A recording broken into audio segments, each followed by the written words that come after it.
Sports Illustrated at the Majors. I'm Peter Kessler alongside David Dusek and Gary Van Sickle. This is the final dust-up after the final major. Well, it may not have been particularly exciting, but it sure was thrilling today. Oh, no, absolutely. I mean, a lot of times there's history that's being made, and it may not have the full drama, but at this point, you know, you've got to take a look at Rory McIlroy, and he sort of had a little bit of trouble earlier in the season, Gary, but I mean, he put a big stamp on the season right now. I mean, a historically significant win at a tough venue.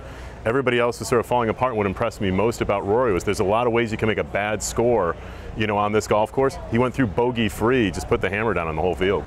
The one thing I've been slightly critical of him during his career, I mean, it's slightly critical, I wasn't convinced about his putting. Holy cow, did this guy make everything in the weekend.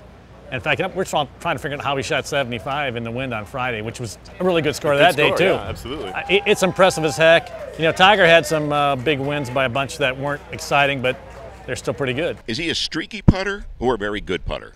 Well, I think it's these two courses he's won on, they're soft, they're not super fast, it's not windy. I mean, I think that's what he still has to prove, is that he can win on, say, a course like Augusta or a links course where it's firm, it's bouncy, and the wind's howling. He's going through the air, basically, with those irons, yeah. And then I think he gets streaky and he gets confidence. And like any good player out here on the PGA Tour, when he feels like he's going to make a lot of putts, he will make a lot. And Rory made a bunch on Thursday.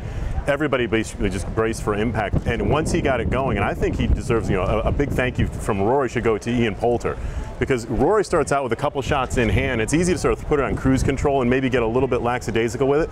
Poulter coming out of the chute today with 5 early birdies, puts on a little bit of a charge. Rory knows going down the front 9, he's got to make some birdies. He can't just sort of sit back. And I think that helps him sort of extend this lead out. And then when guys start falling away, all of a sudden now he's got 5, 6, 7 shots. He had to play to win instead of playing not to lose, which we've seen some other guys have some issues with in some recent majors, season, Peter. absolutely. Yeah. Tiger's done it again. He came into the weekend in absolutely perfect position, and the whole thing just fizzled in 2 seconds on the Saturday.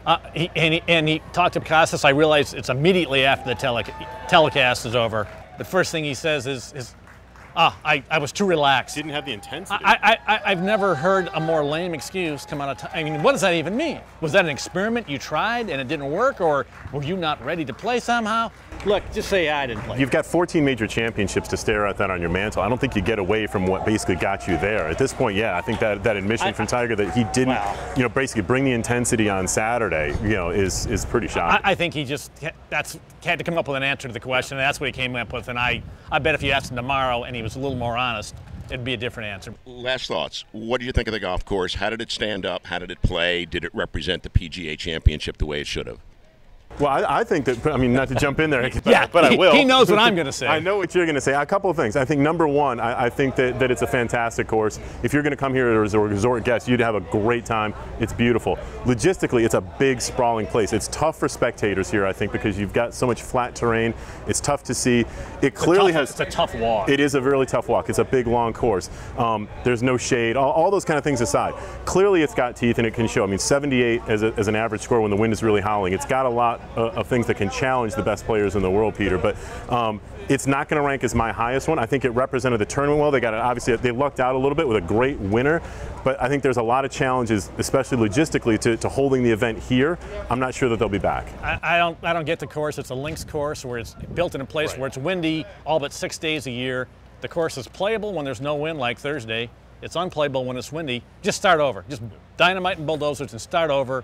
I think this is one of Pete Dye calling you right over there. I don't care, Pete. This is one of your worst courses. It's just a bad idea. Right. And on that up and that happy and that enthusiastic note, I want to thank all of you for being with us all week. For Gary Van Sickle and David Dusek, I'm Peter Kessler for Sports Illustrated at the Majors at the Ocean Course, following the Rory McIlroy win here at the 2012 PGA Championship.